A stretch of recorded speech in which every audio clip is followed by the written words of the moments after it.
the early hours of October 13th, 1307, something strange happened along the Camino de Santiago. Dozens of Templar knights disappeared during the night. They simply vanished. Their castles stood empty, their weapons abandoned, their bodies never found. But they left something behind. Symbols carved into ancient stones, secret codes etched into churches. And some swear that on certain stormy nights the metallic echo of their armor can still be heard walking the deserted trails. This is the story of the most mysterious path in Europe, a route that hides deadly secrets, phenomena that defy science, and an apostle who may never have existed. Welcome to Sacred Roots, and today we will unveil the mysteries the Church would rather you never discover. Every year, over 300,000 people from around the world converge on the northwest of Spain.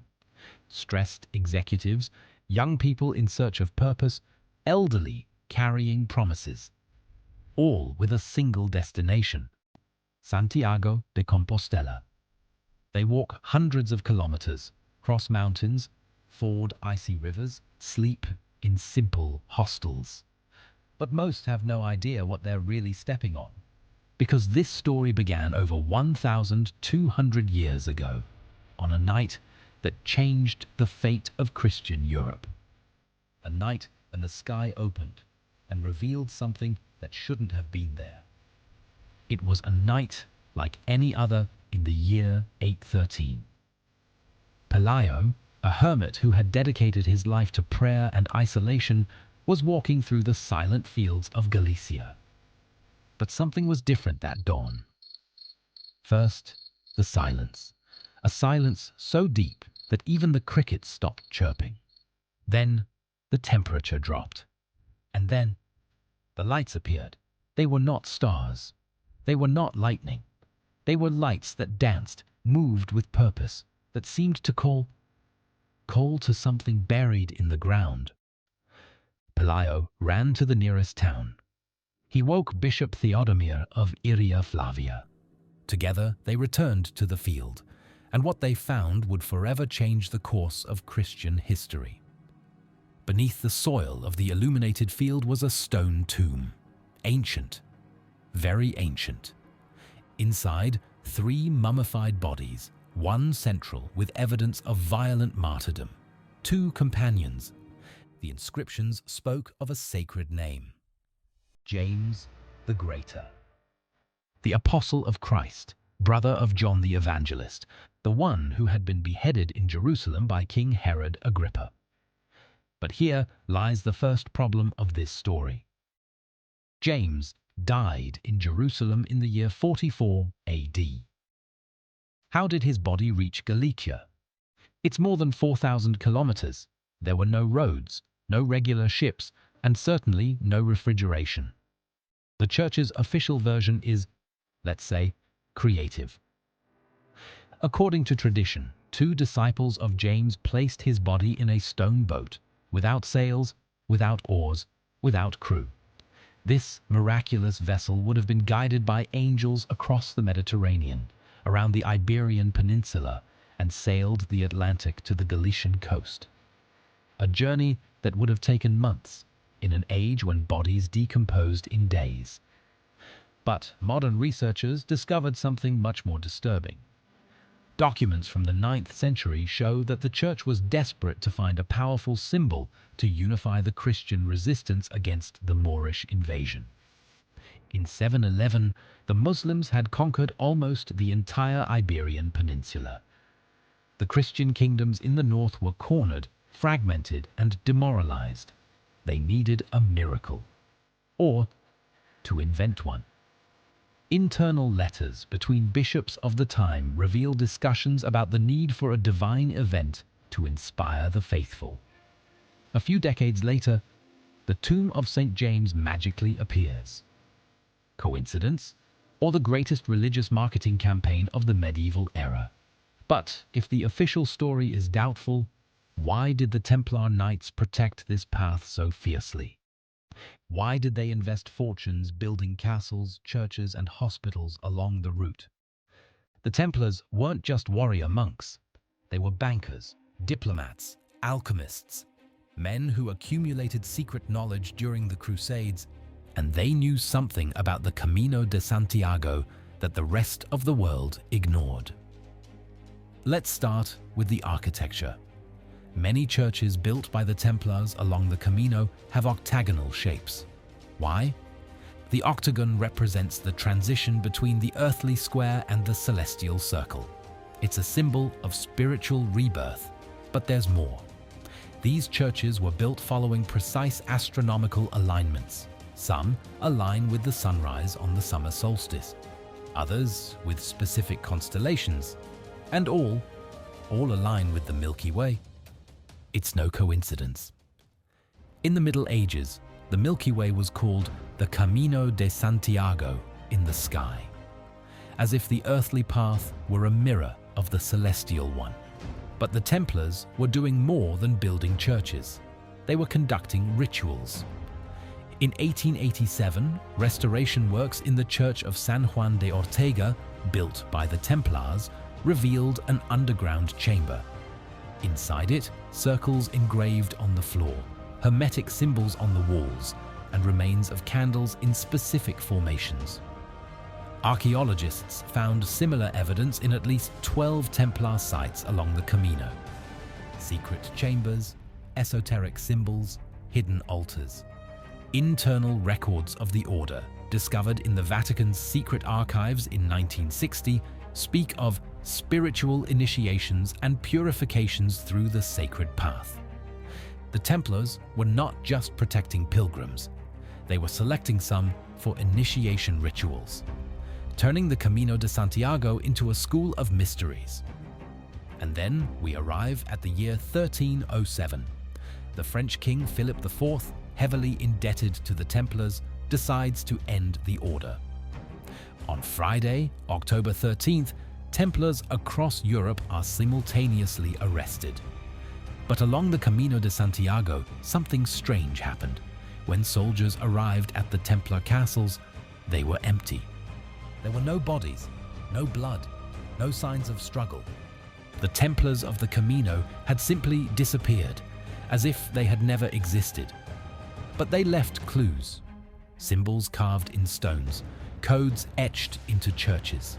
And some of these clues are still being discovered. In 2019, during restoration works in a 13th century church, a secret compartment was found. Inside it, a parchment with a map showing specific points along the Camino marked with Templar symbols. Points where, according to local reports, strange things still happen to this day. And then the reports began. Stories whispered in hostels, experiences pilgrims prefer not to talk about, phenomena that defy any rational explanation. The first documented report dates back to 1349. A group of French pilgrims wrote to Pope Clement VI reporting an encounter with a hooded figure who walked without touching the ground. Since then, hundreds of pilgrims have reported similar sightings, always the same description. A tall man with a black cloak and wide-brimmed hat. He walks in silence, never looks back, and when someone tries to approach him, he vanishes. But this is just the beginning. The Iron Cross in the Montes de Leon is one of the strangest points of the Camino. Pilgrims carry stones from home to leave at the foot of the cross, symbolizing the release of their burdens. But local forest guards report disturbing phenomena. Stones that move by themselves at night. They reorganize into geometric patterns, form circles, spirals, symbols no one can explain. In 2018, a forest guard reported seeing the stones move. Literally. He was doing his night patrol when he saw the stones sliding across the ground, as if pushed by invisible hands. But the Iron Cross isn't the only problematic site. In villages like Ligonde and O Quebrero, residents avoid going out at night. They speak of ancient cemeteries where the bells ring without wind. Voices that echo in dead languages, lights that dance among the tombstones.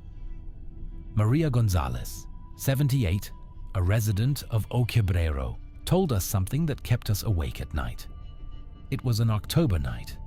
I was locking the house when I heard the chapel bell. But the chapel has been abandoned for 50 years. I looked out the window and saw a procession of white figures walking toward the cemetery. They carried candles that didn't flicker in the wind. When dawn broke, there were fresh flowers on tombs that no one has visited in decades. But perhaps the most disturbing case happened in 1978. A group of 5 German pilgrims disappeared for 3 days between Astorga and Ponferrada. When they were found, they were disoriented, dehydrated, but alive. Their story was impossible.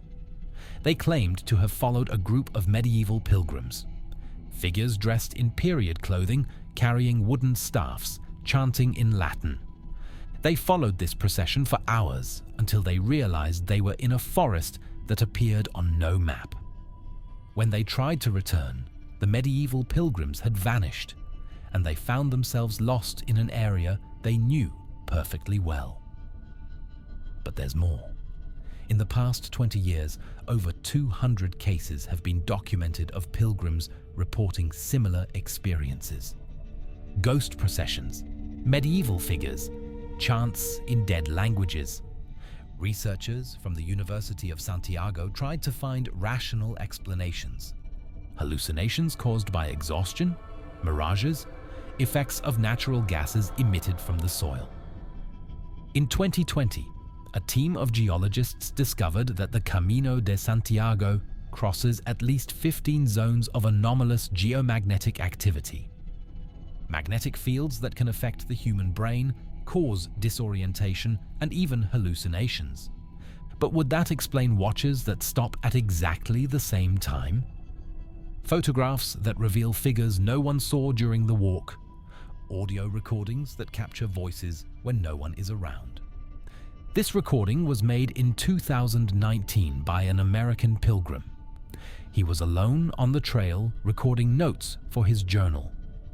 Listen closely. He swears there was no one nearby, and when we analyzed the recording in a lab, we discovered the whispers were in medieval Latin. He is coming. He is coming. Who is coming? No one knows. And today? In the digital age, with GPS and instant communication, what do modern pilgrims report? We spoke to dozens of people who did the Camino in the past 5 years. Over 80% reported at least one experience they couldn't explain rationally. My name is Ana Paula. I'm from São Paulo. I did the Camino in 2022 after losing my mother. On the 5th day, I was exhausted, crying, thinking about giving up. That's when I saw an elderly woman on the trail. She offered me water and said, "Your mother is proud of you." When I lifted my head to thank her, she was gone. But the water bottle was there, cold, with a note. "Keep walking, my daughter." Ana Paula reached Santiago. Today, she says that woman saved her life. I'm Roberto from Italy. I walked alone in 2023. In the 3rd week, I was going through a deep spiritual crisis. I stopped at a small chapel to rest. Inside, there was an open guest book. The last entry was from someone with my exact name, from my exact town, written the day before. The message said, "To the Roberto who will come tomorrow, you will find your answer at kilometer 650. At kilometer 650, I found a stone with an inscription that changed my life. I still don't know who wrote that in the book, but not all experiences are comforting. I prefer not to identify myself. I did the Camino with a group of friends in 2021. In the 2nd week, one of us began having terrible nightmares. Every night, he dreamed of a medieval battle, dying knights, screams, blood. But he always woke up in the same place, a ruined church that seemed familiar. On the 10th day, we arrived at a small village. There was a ruined church in the center, exactly like the one from the dreams. My friend had a nervous breakdown. He began speaking in Latin, a language he had never studied. We had to take him to the hospital. At the hospital, an elderly doctor told us something we'll never forget. He's not the first. Every year, we receive similar cases, always involving that church, always with the same reaction. We later discovered the church was built on an ancient Templar cemetery. My friend was never the same again. We tried to verify these stories. We talked to doctors, psychologists, even parapsychologists. The answers were disturbing. Dr. Carlos Martinez, a psychiatrist at Santiago Hospital, told us, "We receive between 20 and 30 cases per year of pilgrims with anomalous psychological experiences, always in the same places, always with similar patterns. We can't explain it scientifically. But maybe science isn't the only way to understand what happens on the Camino." So, in the end, what is the Camino de Santiago? A Christian pilgrimage route, a Templar initiatory path, a geomagnetic phenomenon, or something much deeper? Recent research has revealed that the Camino de Santiago follows exactly the same routes used by Celts, Romans, and pre-Christian peoples. It is not a medieval invention. It is an ancient road used by different civilizations for spiritual purposes. The Celts called it the Path of Souls. The Romans, Via Stellae, Road of the Stars. For all these peoples, it was a route of inner transformation. Maybe the Templars didn't create the Camino's mysteries. Maybe they just rediscovered much older secrets. Geobiology studies show that the Camino follows natural telluric lines, energy channels of the Earth, places where the veil between the material and spiritual worlds is thinner. That might explain why so many people from different eras, cultures, and beliefs report similar experiences. They are not hallucinations. They are encounters with something that transcends our normal understanding of reality. And today, in the digital age, thousands continue walking.